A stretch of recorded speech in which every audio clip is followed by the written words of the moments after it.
रघुराजपदाब्जनिकेतन पंकजलोचन मंगलराशे चन्द्रमहाभुजदण्डसुरारिविखण्डन पण्डित पाहि दयाळो पातकीनं च समुद्धर मां महतां हि सतामपि मानमुदारम्। तां भजतो मम देहि दयाजन हे हनुमं स्वपदाम्बुजदासम्। संश्रुतितापमहानलदग्धतनूरुहमर्मतनोरतिवेलं पुत्रधनस्वजनात्मगृहादिषु सक्तमतेरतिकीदिशमूर्ते केनचिदप्यमलेन पुराच्युतपुण्यसुपुञ्जलवेन विभो वै। तां भजतो मम देहि दयाजन हे हनुमं स्वपदाम्बुजदासम्। संश्रुतिकूपमनल्पमघोरनिदाझनिदानमजश्रमशेषं प्राप्य सुदुःखसहस्रभुजङ्गविषैकसमाकुल सर्वतनोर्मे घोरमहाकृपणापदमेव गतस्य हरे पतितस्य भवाब्धौ। तां भजतो मम देहि दयाजन हे हनुमं स्वपदाम्बुजदासम्।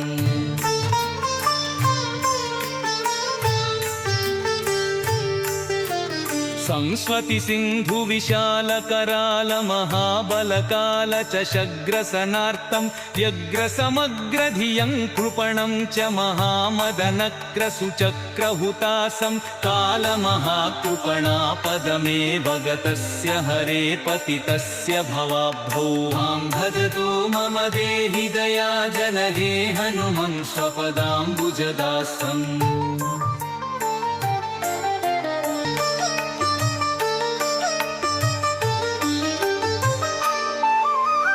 संसुतिघोरमहागहने चरतो मनिरञ्जितपुण्यसुमूर्ते मम्मधभीकरघोरमहाक्रवमृगप्रवराद्दितगात्रसुसङ्घे वात्सरतापविशेषनिपीडितबाह्यमतेश्च कथञ्चिदमेयं। तां भजतो मम देहि दयाजन हे हनुमं स्वपदाम्बुजदासम्। संसुतिलुक्षमनेकशताढनिदानमनन्तविकर्म सुशाखं रुक्षफलं करणादिपलाशमनङ्गसुपुष्पमचिन्त्य सुमूलं कङ्खधिरुह्य हरे पतितं शरणागतमेव विमोचय मूलं। तां भजतो मम देहि दयाजन हे हनुमन् स्वपदाम्बुजदासम्।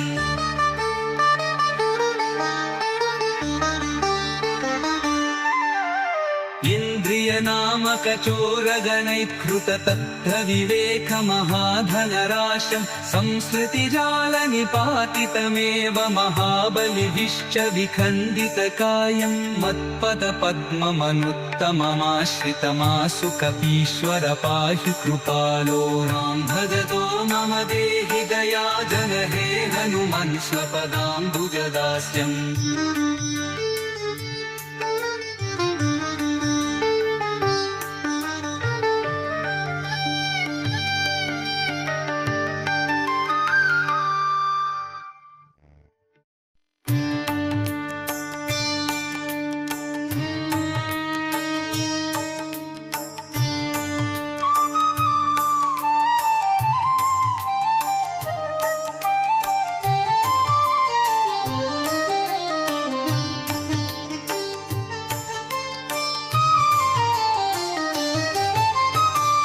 रघुराजपदाब्जनिकेतन पंकजलोचन मंगलराशे चन्द्रमहाभुजदण्डसुरारिविखण्डन पण्डित पाहि दयाळो पातकीनं च समुद्धर मां महतां हि सतामपि मानमुदारम्। तां भजतो मम देहि दयाजन हे हनुमं स्वपदाम्बुजदासम्। संश्रुतितापमहानलदग्धतनूरुहमर्मतनोरतिवेलं पुत्रधनस्वजनात्मगृहादिषु सक्तमतेरतितीबिषमूर्ते केनचिदप्यमलेन पुराच्युतपुण्यसुपुञ्जलवेन विभो वै भजतो मम देहि दयाजनहे हनुमं स्वपदाम्बुजदासम्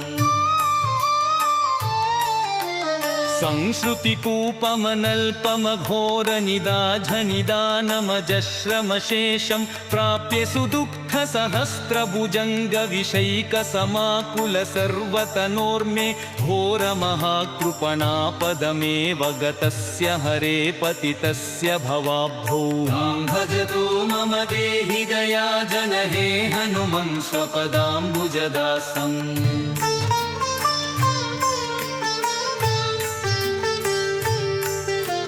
संस्वति सिन्धु विशालकराल महाबलकाल च शग्रसनार्तं व्यग्रसमग्रधियं कृपणं च महामदनक्रसुचक्रहुतासं कालमहाकृपणापदमेव गतस्य हरे पतितस्य भवाब्धौ भजतो मम देहि दयाजनहे हनुमं स्वपदाम्बुजदासम्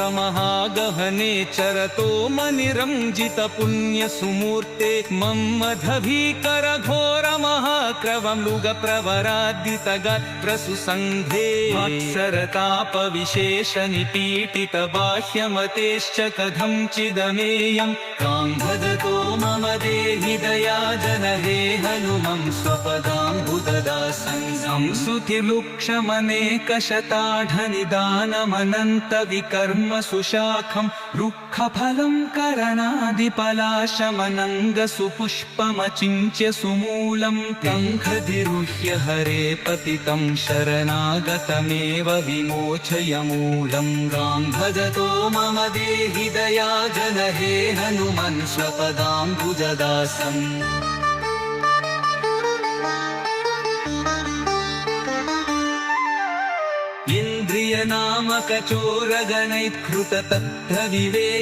इन्द्रियनामकचोरगणैःकृततत्त्वविवेकमहाधनराशं संस्कृतिजालनिपातितमेव महाबलिभिश्च विखण्डितकायं मत्पदपद्ममनुत्तममाश्रितमासु कपीश्वर पाहि कृपालो रां भजतो मम देहि दयाजनहे हनुमन् स्वपदाम्बुजदास्यम्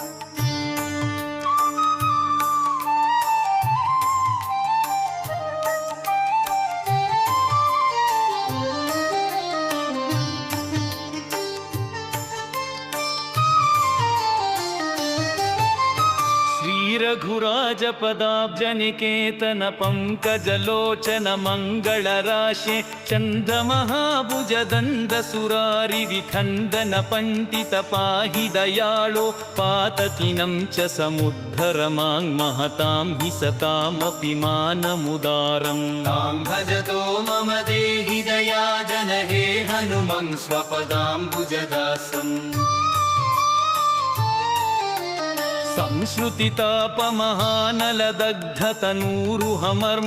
संश्रुतितापमहानलदग्धतनूरुहमर्मतनोरतिवेलं पुत्रधनस्वजनात्मगृहादिषु सक्तमतेरतितीबिषमूर्ते केनचिदप्यमलेन पुराच्युतपुण्यसुपुञ्जलवेन विभो वै भजतो मम देहि दयाजनहे हनुमं स्वपदाम्बुजदासम् संश्रुतिकूपमनल्पमघोरनिदाझनिदानमजश्रमशेषं प्राप्य सुदुःखसहस्रभुजङ्गविषैकसमाकुलसर्वतनोर्मे घोरमहाकृपणापदमेव गतस्य हरे पतितस्य भवाब्धौ भजतो मम देहि दयाजन हे हनुमन् स्वपदाम्बुजदासम्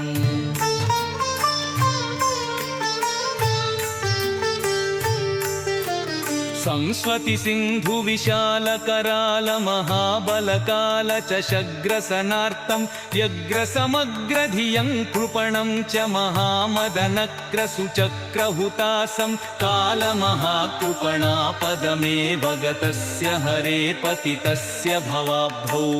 भजतो मम देहि दयाजन हे हनुमन् स्वपदाम्बुजदासम्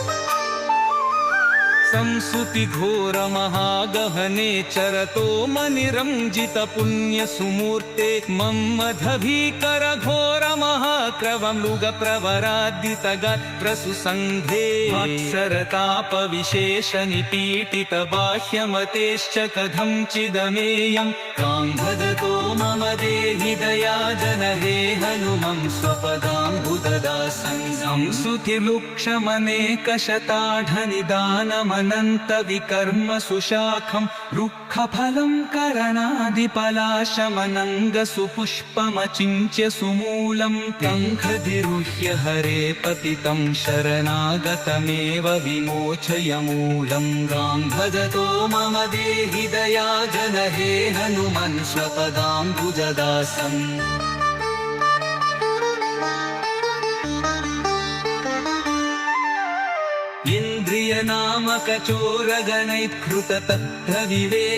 इन्द्रियनामकचोरगणैर्हृततत्त्वविवेकमहाधनराशं संस्कृतिजालनिपातितमेव महाबलिभिश्च विखण्डितकायं मत्पदपद्ममनुत्तममाश्रितमासु कपीश्वर पाहि कृपालो रां भजतो मम देहि दयाजन हे हनुमन् स्वपदाम्बुजदास्यम्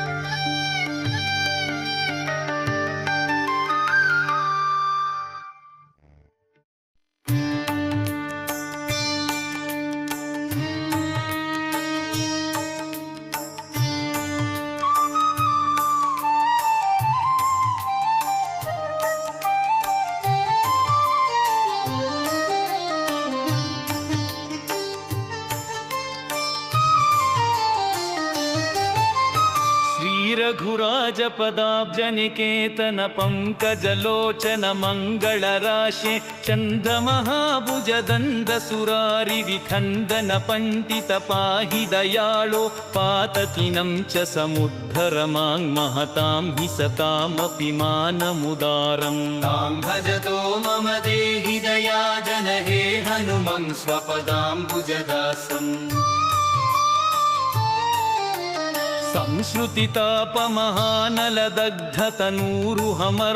संश्रुतितापमहानलदग्धतनूरुहमर्मतनोरतिवेलं पुत्रधनस्वजनात्मगृहादिषु सक्तमतेरतिकीदिशमूर्ते केनचिदप्यमलेन पुराच्युतपुण्यसुपुञ्जलवेन विभो वै मां भजतो मम देहि दयाजन हे हनुमन् स्वपदाम्बुजदासम्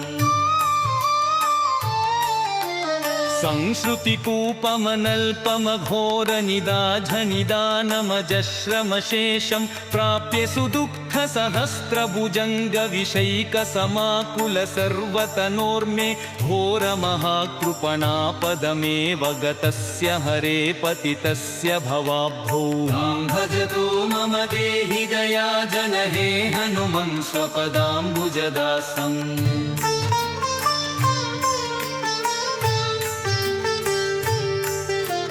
संस्वति सिन्धु विशाल कराल महाबल काल चशग्रसनार्थं व्यग्र समग्र धियं कृपणं च महामदनक्र सुचक्रहुतासं काल महाकृपणापदमेव गतस्य हरे पतितस्य भवाब्धौ मां भजतो मम देहि दया जन हे हनुमं स्वपदाम्बुजदासम्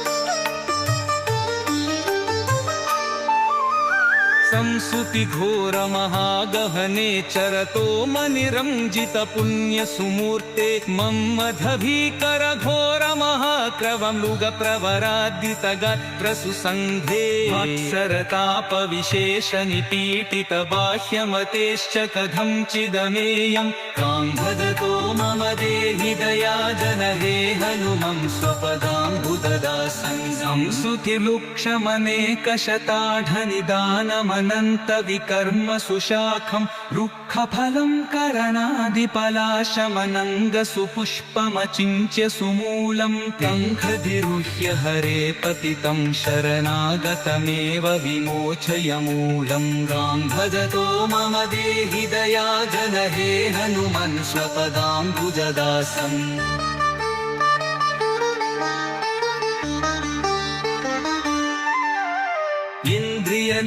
नामकचोरगणैः तत्र विवेक महाधनराशं संस्कृतिजालनिपातितमेव महाबलिभिश्च विखण्डितकायं मत्पदपद्ममनुत्तममाश्रितमासु कपीश्वर पाहि कृपालो रां भजतो मम देहि दया जन हे हनुमन् स्वपदाम्बुजदास्यम्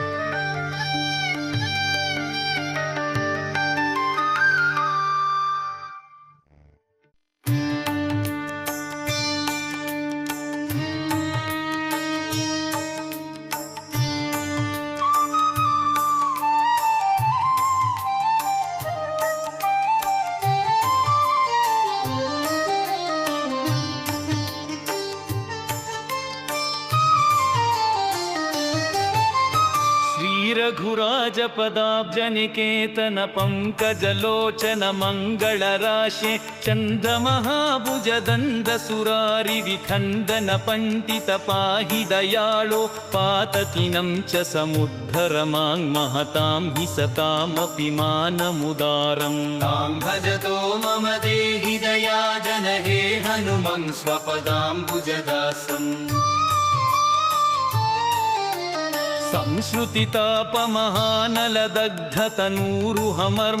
संश्रुतितापमहानलदग्धतनूरुहमर्मतनोरतिवेलं पुत्रधनस्वजनात्मगृहादिषु सक्तमतेरतिकीदिशमूर्ते केनचिदप्यमलेन पुराच्युतपुण्यसुपुञ्जलवेन विभो वै मां भजतो मम देहि दया जन हे हनुमं स्वपदाम्बुजदासम् संश्रुतिकूपमनल्पमघोरनिदाझनिदानमजश्रमशेषं प्राप्य सुदुःखसहस्रभुजङ्गविषैकसमाकुल सर्वतनोर्मे घोरमहाकृपणापदमेव गतस्य हरे पतितस्य भवाब्धौ मां भजतो मम देहि दया जन हे हनुमं स्वपदाम्बुजदासम्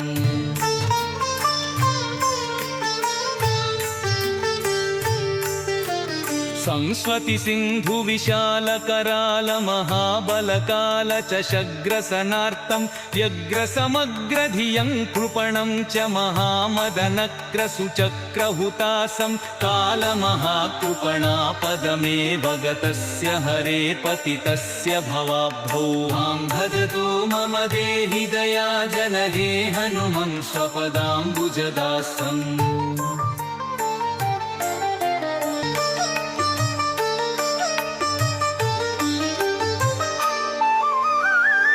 संस्तुतिघोरमहागहने चरतो मनिरञ्जितपुण्यसुमूर्ते मम्मधभीकरघोरमहाक्रवमृगप्रवराद्दितगात्रसुसङ्घे वात्सरतापविशेषनिपीडितबाह्यमतेश्च कथञ्चिदमेयं कां भजतो मम देहि दयाजनहे हनुमं स्वपदाम्बुजदासं संस्तुतिवृक्षमनेकशताढनिदानमनन्तविकर्म सुशाखं रुक्षफलं करणादिपलाशमनङ्गसुपुष्पमचिन्त्य सुमूलं टङ्कधिरुह्य हरे पतितं शरणागतमेव विमोचय मूलं गां भजतो मम देहि दयाजनहे हनुमन् स्वपदाम्बुजदासम्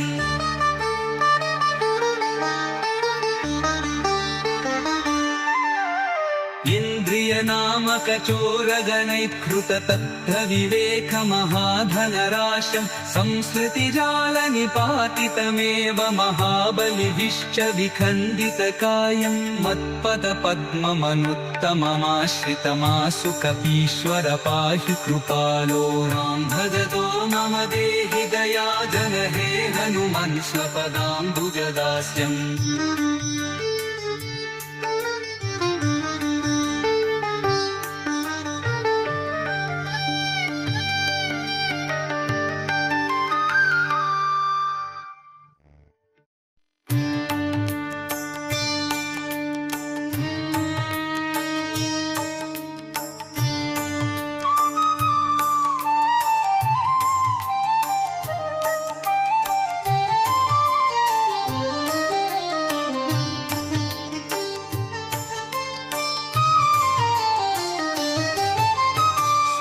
रघुराजपदाब्जनिकेतन पंकजलोचन मंगलराशे चन्द्रमहाभुजदण्डसुरारिविखण्डन पण्डित पाहि दयाळो पातकीनं च समुद्धर मां महतां हि सतामपि मानमुदारम् तां भजतो मम देहि दयाजनहे हनुमं स्वपदाम्बुजदासम्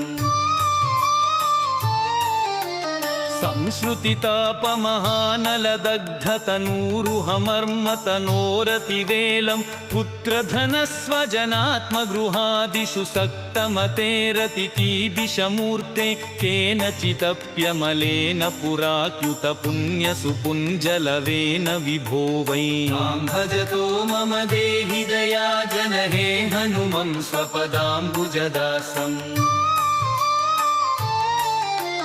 संश्रुतिकूपमनल्पमघोरनिदाझनिदानमजश्रमशेषं प्राप्य सुदुःखसहस्रभुजङ्गविषैकसमाकुल सर्वतनोर्मे घोरमहाकृपणापदमेव गतस्य हरे पतितस्य भवाब्धौ मां भजतो मम देहि दयाजनहे हनुमं स्वपदाम्बुजदासम्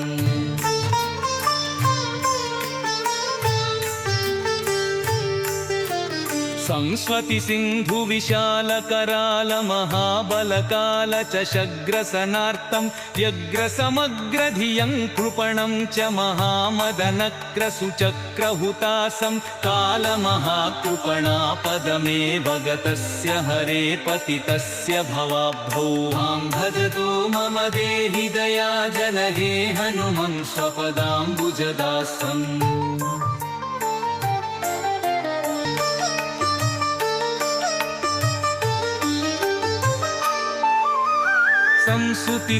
संस्तुतिघोरमहागहने चरतो मनिरञ्जितपुण्यसुमूर्ते मम्मधभीकरघोरमहाक्रवमृगप्रवराद्दितगात्रसुसङ्घे वात्सरतापविशेषनिपीडितबाह्यमतेश्च कथञ्चिदमेयं कां भजतो मम देहि दयाजनहे हनुमं स्वपदाम्बुजदासं संस्तुतिवृक्षमनेकशताढनिदानमनन्तविकर्म सुशाखं रुक्षफलं करणादिपलाशमनङ्गसुपुष्पमचिन्त्य सुमूलं टङ्कधिरुह्य हरे पतितं शरणागतमेव विमोचय मूलं गां भजतो मम देहि दयाजनहे हनुमन् स्वपदाम्बुजदासम्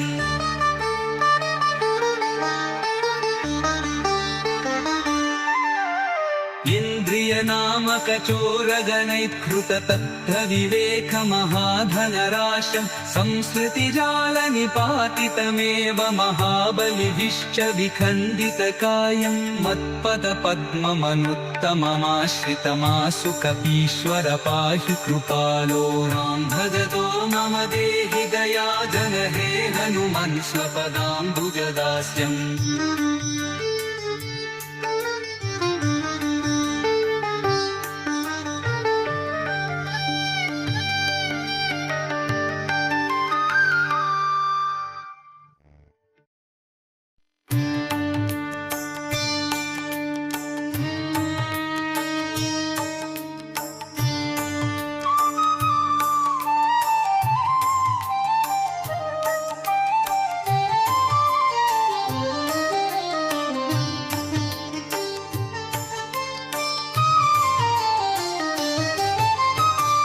रघुराजपदाब्जनिकेतन पंकजलोचन मंगलराशे चन्द्रमहाभुजदण्डसुरारि विखण्डन पंडित पाहि दयाळो पातकीनं च समुद्धर मां महतां हि सतामपि मानमुदारम् तां भजतो मम देहि दयाजन हे हनुमन् स्वपदाम्बुजदासम्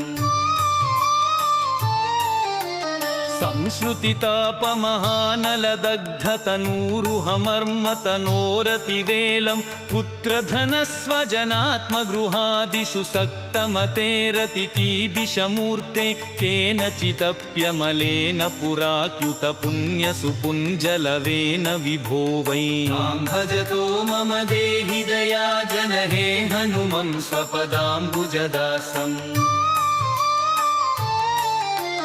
संश्रुतिकूपमनल्पमघोरनिदाझनिदानमजश्रमशेषं प्राप्य सुदुःखसहस्रभुजङ्गविषैकसमाकुल सर्वतनोर्मे घोरमहाकृपणापदमेव गतस्य हरे पतितस्य भवाब्धौ तां भजतो मम देहि दयाजन हे हनुमन् स्वपदाम्बुजदासम्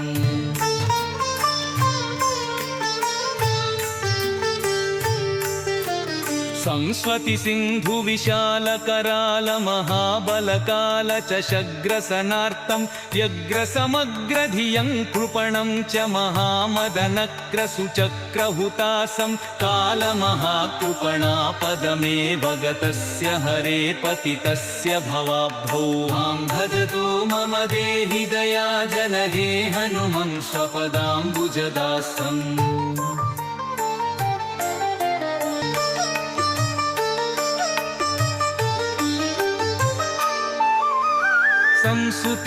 संसुतिघोरमहागहने चरतो मनिरञ्जित पुण्यसुमूर्ते मम्मधभीकरघोरमहाक्रवमृगप्रवराद्दितगात्रसुसङ्घे मत्सरतापविशेषनिपीडितबाह्यमतेश्च कथञ्चिदमेयं तां भजतो मम देहि दयाजन हे हनुमन् स्वपदाम्बुजदासम् संसुतिलुक्षमनेकशताढनिदानमनन्तविकर्म सुशाखं रुक्षफलं करणादिपलाशमनङ्गसुपुष्पमचिन्त्य सुमूलं कङ्खधिरुह्य हरे पतितं शरणागतमेव विमोचय मूलं तां भजतो मम देहि दयाजन हे हनुमन् स्वपदाम्बुजदासम्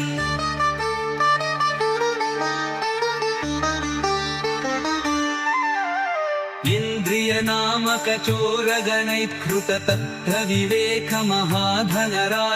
संस्कृतिजालनिपातितमेव महाबलिभिश्च विखण्डितकायं मत्पदपद्ममनुत्तममाश्रितमासु कपीश्वर पाहि कृपालो राम भजतो मम देहि दयाजन हे हनुमन् स्वपदाम्बुजदास्यम्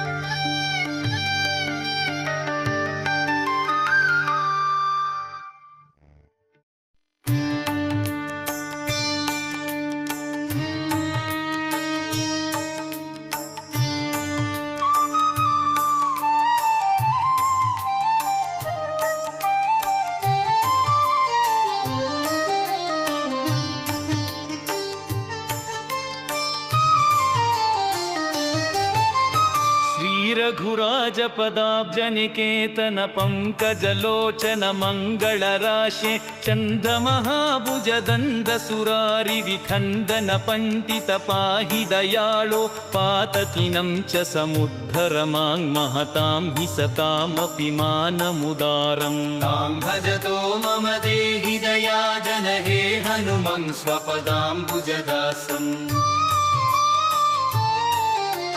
संश्रुतितापमहानलदग्धतनूरुहमर्मतनोरतिवेलं पुत्रधनस्वजनात्मगृहादिषु सक्तमतेरतिकीदिशमूर्ते केनचिदप्यमलेन पुराच्युतपुण्यसुपुञ्जलवेन विभो वै तां भजतो मम देहि दयाजन हे हनुमं स्वपदाम्बुजदासम् संश्रुतिकूपमनल्पमघोरनिदाझनिदानमजश्रमशेषं प्राप्य सुदुःखसहस्रभुजङ्गविषैकसमाकुल सर्वतनोर्मे घोरमहाकृपणापदमेव गतस्य हरे पतितस्य भवाब्धौ तां भजतो मम देहि दयाजन हे हनुमं स्वपदाम्बुजदासम्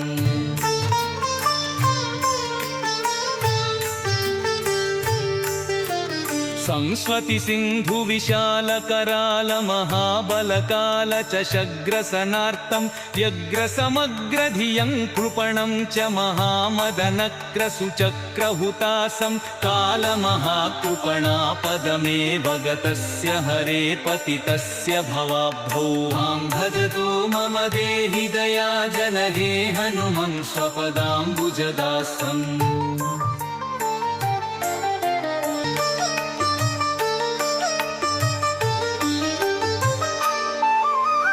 संसुतिघोरमहागहने चरतो मनिरञ्जितपुण्यसुमूर्ते मम्मधभीकरघोरमहाक्रवमृगप्रवराद्दितगात्रसुसङ्घे वात्सरतापविशेषनिपीडितबाह्यमतेश्च कथञ्चिदमेयं तां भजतो मम देहि दयाजन हे हनुमं स्वपदाम्बुजदासं संसुतिलुक्षमनेकशताढनिदानमनन्तविकर्म सुशाखं रुक्षफलं करणादिपलाशमनङ्गसुपुष्पमचिन्त्य सुमूलं कङ्खधिरुह्य हरे पतितं शरणागतमेव विमोचय मूलं गां भजतो मम देहि दयाजन हे हनुमन् स्वपदाम्बुजदासम्